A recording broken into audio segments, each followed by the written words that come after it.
ညဝေးတော့သွေးပူအောင်ဆော်ယူပါ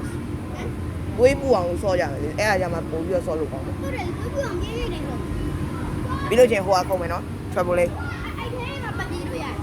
ဟုတ်လားဆိုလိုက်ရလို့မလိုက်ချင်တော့ဆိုပြီးထွက်လို့မရဘူးလာလိုက်ချွေးမလိုက်ဘူးဒါလည်းချနာကြုံနေတာ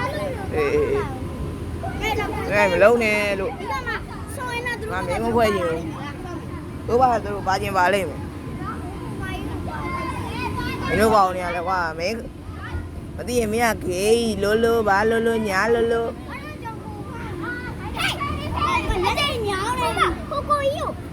ဟာရလိုခိုင်းရလိုက်ကိုလာကိုကြီးဟေးအဲ့ရောမလုံးနဲ့လို့ကိုကြီးတို့ကဟိုဟာဖြစ်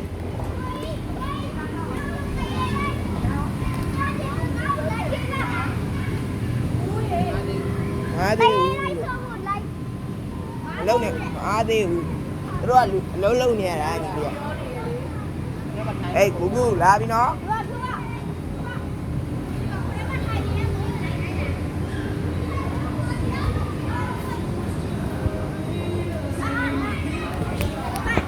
ဘာလဲအဲ့မှာထိုင်နေကိုယူလိုက်ခိုင်းလိုက်ကိုယူမလိုက်ခိုင်းနဲ့ဆော့ပဲဆော့ခါဟုတ်မဟုတ်ရေးဟာဟုတ်ကိုရုံးနဲ့လည်းအများကြီးသိတယ်ကိုရုံးလည်းသိတာပဲဟာတို့ကအလုံးလုံးနေရကွာအတုံနေရမဟုတ်ဘူးကိုတော့စိတ်ရဘာလဲဒါလိုက်တော့ဒါနဲ့ရပါကိုရုံးနဲ့လည်းချိုးလို့ရတာဒါ